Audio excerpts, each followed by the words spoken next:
Yo, what's up, people? Chef Ed here. Welcome back. Thanks for joining me.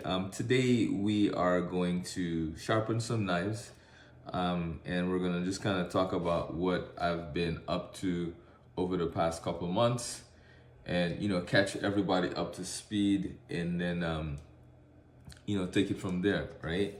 So, I have my water. I have one stone soaking. Right, I'm gonna put over here. I'll leave it in here for now. But I'm gonna pull out my other stone, right? So we can sharpen some more knives. So, like I was saying, what's been going on in the past couple of months, right? Ooh, you hear that? That's the stone absorbing water because it's very dry. Okay, so I have everything I need.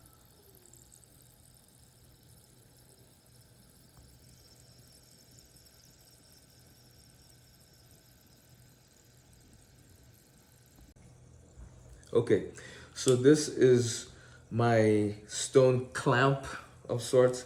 It's adjustable, but this allows me to hold the stone in place so I can, work a little bit more efficiently. If you don't have one of these, not a big deal. You can do a rag, you can do damp paper towels on the bottom, any of that work. Sometimes this will still slide until it kind of gets into a groove, and you build up some kind of resistance, but yeah, so what I've been up to, I've been consulting on a few projects. One in particular is in Phoenix, in Canberra. All right, so consulting, what does that mean exactly? So I was tasked with the responsibility of creating a program and training and getting the walk station up and ready, right, for service, right? So that was a lot of fun, and it was just really a great experience, and being able to work on the walk station is something I love to do. So creating the program for that particular restaurant was very interesting because we have two walks to cook out of and one blanching walk, and it's a lot of food. It's over 200 seat restaurant, so there's a lot of food coming off of the walk station. So the guys had to get very fast, very quickly, and they did, which is pretty awesome. So now it's just a matter of figuring out a little bit of the kinks, between private parties and flow of service, things like that. But yeah, consulting is something that I really love to do. I love being able to visit new restaurants and work on the menu, work with the staff, to create efficiency, anything like that. That's just what I love to do. That's what I do. So that's kind of what's been going on in Phoenix. I've been back and forth there. And then there is the project I'm working on in Atlanta, which is a first of its kind, right, in the South especially. So this is going to be an all vegan restaurant. And it's like a grab and go, right, casual, but delicious, fun food. I can't wait for you to see it and try it, right? So that's kind of what's been going on with me. And with Stir House, I'm going to be kind of tasked with the same job, creating a walk program, training the guys on the walk station, training the guys on the whole menu actually. So working with the prep guys, working with the walk station, working with the runners, the food runners, everyone that's responsible for tackling food, that's what we're going to be working with, right? So that's kind of where we are right now. So with sharpening knives, you know, whetstone, you want to make sure you have the right angle, right? Some people can go this way, right? You can either divide the knife into sections, right? You know, some people will just kind of do this. It really just depends on how you're comfortable. And then it depends on the type of knife you have, the style. Certain blades are like 70-30, some are 50-50, you know, and then it depends on what you have done to it during the years of having it. You know, did you change it from 70-30 to 60-40 or 50-50? You know, it just really depends, right? So you want to just pay attention to how you sharpen your knife. Pressure going forward away from you, and then releasing when you're bringing it back, right? Super important. And I always do, you know, it in sections, right? Because this is how you get to make sure that you're sharpening the whole knife, right?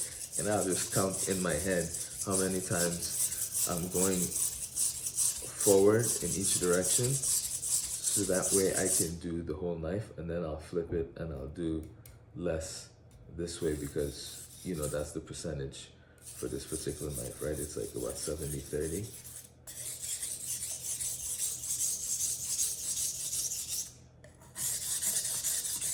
When it gets dry, you know, just a little bit of water, not too much, right?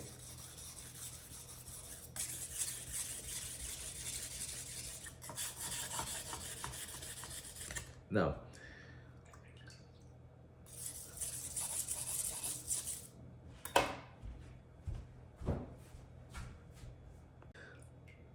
Chef Ed here.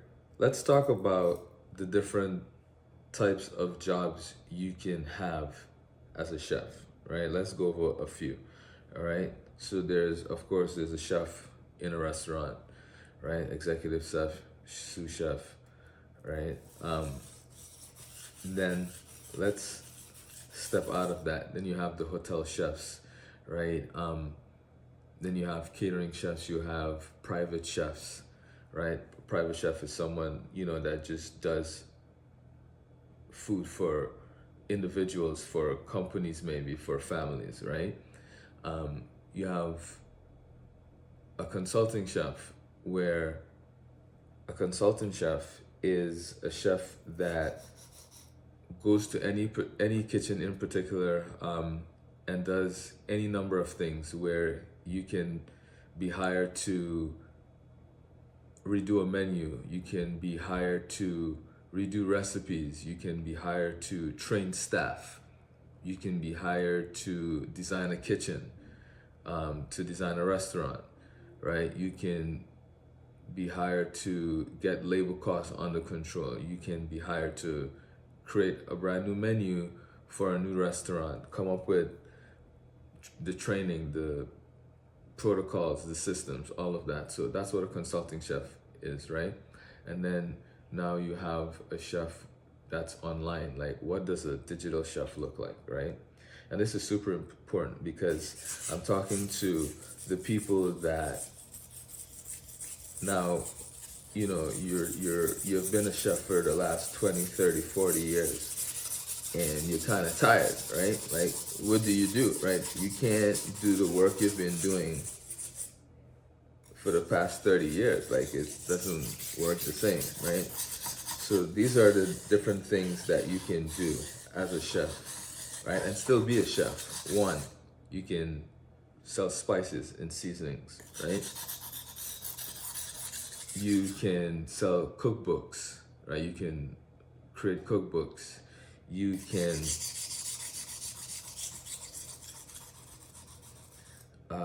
teach online, right? You can become a coach. You can do meal planning, meal prepping. You can coach people on diets, right? These are all different things you can do. So it really just depends on what kind of chef you want to be, right? You can be a chef that's on TV as well. So it's really important for you to decide what kind of chef you want to be, and then based on that decision, those are the steps that you would then take to put you in a place that you would want to be, right? Hope that makes sense.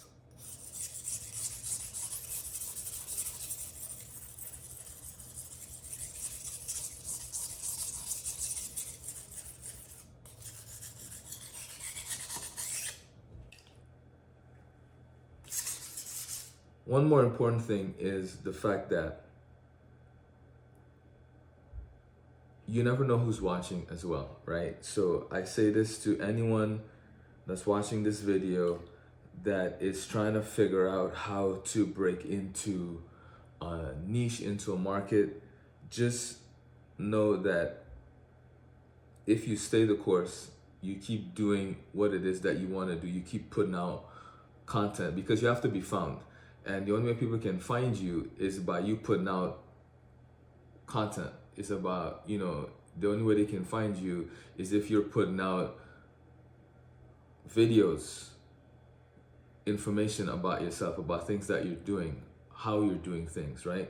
And that could be, you doing a podcast. That could be you doing a room on Clubhouse. That could be you going live, right? That could be you putting out content every week, whatever the case may be, picking a schedule and putting out content. And by you putting out this content and by you being consistent, someone can see you and say, oh, I really like how that person works. I really like the way they move. I like the way that they carry themselves. I like the way that they articulate when they're talking. I like the way that they care. They show that they care about the food, the ingredients that they're using, because that's kind of what happened to me, right? With one of the projects that I got was the fact that because of how I was on social media and how I am in person in life, was one of the reasons why I got a job. So I say this to say, you can get offers based off of being you and just staying the course and doing what it is that you love to do, right? And having that tunnel vision, because I'll tell you this, sometimes you're gonna do this thing for a while before you really see what it is that you want, or you get what it is that you've been chasing. And then when you get it, you're still like, man, is this really what I'm doing right now, right? There's all of these different doubts that will happen, but you have to stay the course, right? You have to stay the course. You have to keep putting out the content. You have to keep showing up as the true you, right? Don't follow people. Don't do what everybody else is doing, right? The world has enough copycats, right? The world has enough of people doing what everybody else is doing. The way to really stand out and to really be known for what it is that you do is to do it the way you're meant to do it, not like the way everybody else is doing it, all right? So I hope you do you. Alrighty, so one of the other questions I got, because it was a loaded question, right, which I love, so keep coming with the comments. I love it. Any part of my journey from graduate of the Art Institute up until now, I am happy to share, right? So the other question was, what kind of requirements is needed to have this position, right? And I would say, one, you definitely need to know your stuff. Like you basically need to be a master at some particular part of your culinary arts, right? Like for me, there's certain things that I just pride myself on knowing, right? One of it is how to use a wok, how to cook food on it. I mean, I literally, you name it, when it comes to a wok, like I'm there, right? That's so anyone can hire me and I will be able to take care of them when it comes to their wok, right? So I say this to say you have to be super, super good at something, right? Whether that is organizational skills, um, whether that's setting up systems for a restaurant to run efficiently, whatever that might be, being a really great expediter, being, you know, you have to figure out what your niche is, right? So me being a walk master, and I say that for the first time honestly because it's not a name I would ever give myself, but it was a name that was given to me over my trip to Phoenix because I think for the first time, people that really didn't know certain things about a wok because it just was never in a kitchen that needed it, right, or used it. So to be able to just show them, you know, the handling of a wok, tricks, how fast you cook the food without burning, just like really cool things, how to cook an egg properly in a wok without burning it, because that's a skill, and me being a vegan, it was really crazy to even be able to do that, but that's just how much skill you need to have, right? So being able to consult, you want to be able to back up what it is that you're getting hired for, because people are looking to you as a pro, right? They're looking to you as a person that can come in with fresh eyes, see what's going on, create a plan, and get it done, right? So you really have to know what it is that you're doing. And when you offer consulting, you have to offer it based on the services and the skills that you have, right? Because you can, as a consulting chef, there's so many different things you can do. You can just be really good at recipe development. So your service as a consulting chef is writing recipes. Like, there's nothing wrong with that. There are consulting chefs that can do everything that you would need in a kitchen, right? There are consulting chefs that can only write programs, create systems, help with labor. So it really just depends, right? So you need to figure out how many skills you want to master, how many different things you want to be able to help people with as a chef, as a consulting chef. And those are the skills that you need to master, right? The things that are fun to me are the ones that I master, right? So being able to cook on a wok was something I mastered 20 years ago because that's how obsessed I was with being able to cook on a wok. So, and then just honing in on those skills. Once you learn them and you master them, like, you never want to say, oh, I've learned it, that's it, and just forget about it, right? You want to keep going, right? You want to keep practicing, you want to keep going, you want to keep doing it. So that is, I would say, the requirements of what it takes to get a job as a consulting chef, right? Those are just some of the things. Now, if you want in-depth information, then hit me up, because we can do that too, but that's the broad, that's the idea, the basic idea behind it, right? I have one more knife to sharpen. Actually, I haven't named this one, but yeah, I need to name it. So we'll do that another time. Peace and love, people. All right, Chef Ed, I'm out. While I have you here, turn on your notifications, hit the subscribe button below, and please leave a comment. If you have a question about anything I discussed today, if you have any questions about being a particular type of chef. I mean, whatever the questions are, anything that pertains to the hospitality business, food, restaurants, hit me up. I am here and I will be happy to point you in the right direction. Okay, so remember, subscribe, turn on your notifications, all that good stuff. Like, share, comment, you know the deal, you know the vibes.